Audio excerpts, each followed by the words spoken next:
Welcome to the MTA Podcast Series, a weekly audio cast featuring interviews with recognized industry professionals. And your host, Ed Carlson. Happy Cinco de Mayo! It's Wednesday, May 5th, 2010, and today's guest is Jonathan Arter. Jonathan Arter is president of Tanescott Capital, where he is carrying on the trend in cycle work developed by Ian Notley. Jonathan and Ian worked together for nearly 20 years, developing the work Ian first pioneered at Dominion Securities and later at Yelton Fiscal. Jonathan has worked in the investment industry since 1980. Prior to joining Yelton Fiscal, he worked with Richard Arms, who is the creator of the popular Wall Street indicator Trend, now commonly known as the Arms Index. Earlier in his career, Jonathan focused on volume studies for the domestic and international institutional investment community. Jonathan is a guest lecturer for various U.S. universities for graduate business degrees. His curriculum focuses on business cycle and stock market cycles, with particular emphasis on the very long-term secular forces and their impact on the current cycle for all asset classes. He is a graduate of Bates College with a degree in economics. Jonathan Arter, welcome to the program. Thank you, Ed. Listen, we usually start these podcasts with a little personal background. Why don't you give us a couple minutes on where you're originally from and how you developed an interest in technical analysis? What happened between Bates College and your work in the markets? Actually, all of my interest predates Bates and my decision to pursue economics studies. I was actually charting stocks since I was 12 years old, believe it or not. And I had picked up various stock market books that were here in our family house in Maine, where I summered over, which is where I am today. And I thought it very, very interesting. And I started getting out graph paper and charting stocks, and I followed it all the way up until through prep school, where I took economics classes and the mathematics and so on, and then on into Bates, where I did that. So that's it. The roots of it go way back. Your direction has always been toward the markets. We're going to talk a little bit later about this incredible library you have, a personal library. But you just mentioned you started your studies by pulling books from your family library. Did your parents have a large library as well? Actually, it was my grandparents who had it, and actually. The family home's been around for over a century, so it goes back before them even. And so I actually think one of the first books that caught my attention was something about Kondratiev. Oh, you're kidding. And I remember playing around with the idea of these sort of 60-year cycles and what the implications were for a person's life. It was quite fascinating. And I have to say,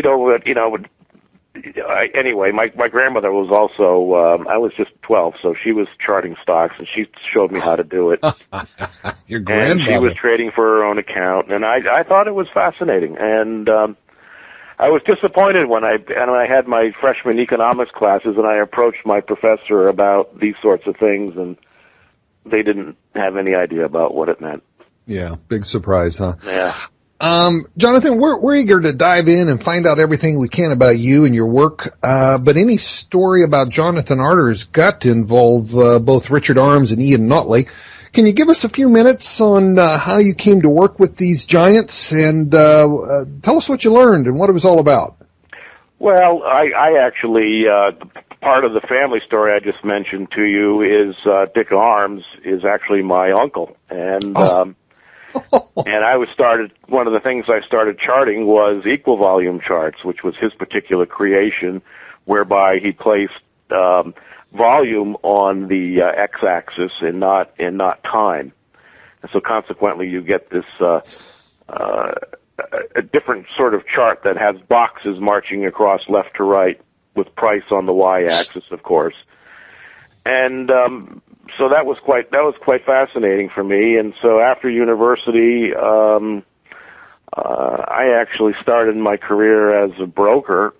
Okay. And how long did you do that? Well, I did that for several years, and I was out on the West Coast, so I appreciate the Cinco de Mayo introduction. And then, of course, Dick was out in Albuquerque, New Mexico, and he needed someone to work with him, so we talked it over, and I left San Diego for Albuquerque, of all things. And so that was my start into the institutional side of it and the research side of it directly. I had always been charting and thinking and was always fascinated with the mechanics of capital markets. What years were you a broker? Oh, 1979. Okay, so you weren't into the great mindset of buy and hold, or the brokerage firms that weren't at that point, right? You were still. I came in before the wrap fees. The wrap fees. And all of this sort of just be a money gatherer and right. Don't worry about. I was interested in it initially because I thought, well, a fellow who can build his book and understand the rotations of the market, can do a pretty good job and live where he wants to live. But then the industry changed, and it was away from commissions and into wrap fees, and you just farm out the money management of it, and I didn't enjoy that at all. So you sitting there with charts on your desks at the time you did that, you weren't frowned upon? No, I never. No, that was before my time. The sort of the black witchcraft thing, which is nonsense, and keep your charts in a dark closet or a dark drawer. No, and I have to say it wasn't solely charts that I was looking at. I was reading everything I could, from earnings estimates to economics to whatever. It's all part of it in my mind, even today. Right. All right then. Let's move on. But before we do, a reminder. Let's see. On May 25th, we will have from London, England, as our guest Robin Griffiths. Jonathan Arter. This is probably putting it too simply, but you are a cycle guy. And we're at the point in our podcast, where we talk about the Trader's Toolbox. Let's talk about cycles. To kind of get you started, here's some ideas I'd like you to talk about. How do you isolate and determine cycles? Which cycles do you think are the most important? What would you suggest to someone just getting started in following cycles? Is there a text that makes for a good introduction? Let's spend a few minutes on it. Well, there are many texts on cycles. And Robin, by the way, Robin I know well, and he's looked at our work, and we've shared ideas very much over the years, and we both used the Schumpeter's model, who incorporated 3 basic cycles within his very elegant model depicting business cycle activity. He used the Kondratiev wave, which is known as the long wave, which is basically the 60 plus or minus year long wave in economic life.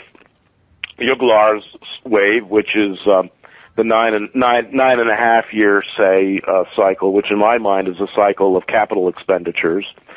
And then the Kitchen wave, and Joseph Kitchen was a contemporary of Schumpeter's at Harvard in the 30s when they were trying to understand what had gone so badly wrong following the 29 crash and the subsequent depression. And Kitchen was looking at the 4.5 year cycle.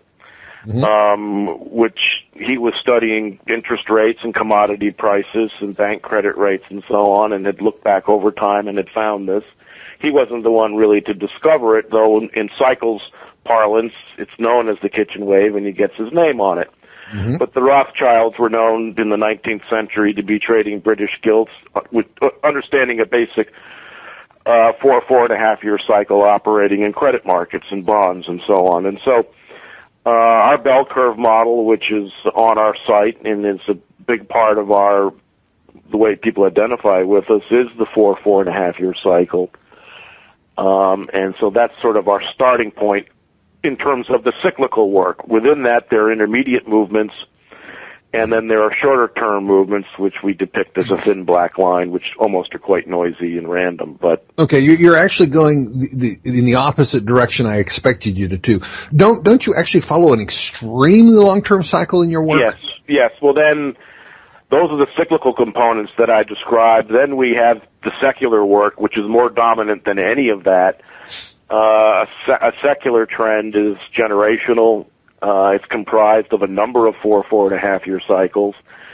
It determines the overall direction up or down of those cycles, and it is the overriding, most dominant thing going, and so you have to have lots of history to understand that. And so Ian Notley developed his data bank, and in order to make it not only a very broad data bank covering all aspects of capital markets, starting with interest rates, bonds, equities, commodities, currencies, and economics, and for all countries, but in all markets, but also it was a very deep data bank. So we've got interest rates going back over 100 years, couple of 100 years on consumables and commodity prices and gold and so on. And so when you understand and you have the data to look at the secular trend, then you can get the odds of playing the cycle in your favor, and that's how we play the game.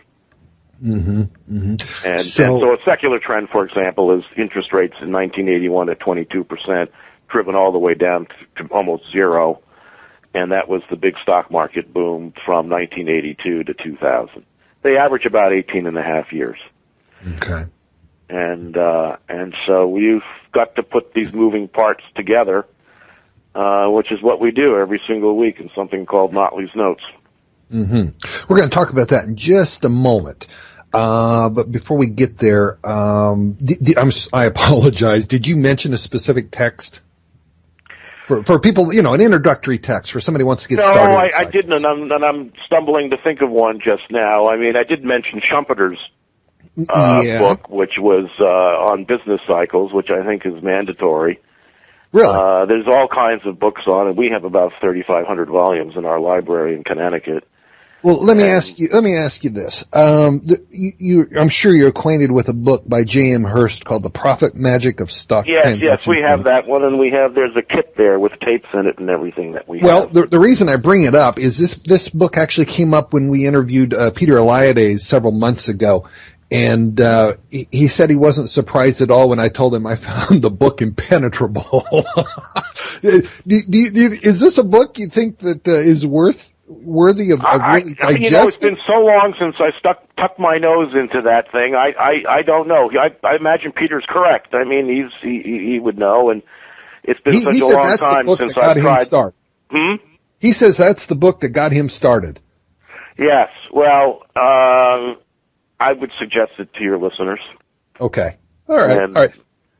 All right. Well, let's go ahead and move on here. You mentioned your library, which I said earlier I wanted to talk about. You said 3,500 volumes. Good Lord. And I understand a lot of them are actually from the 19th century. We don't have to talk too much about this, but give us a little story on your library. How'd you go about this? Is it something that just evolved or you know? Well, Ian was the one. Of course, Ian predated me by about 20 years. He started to build it.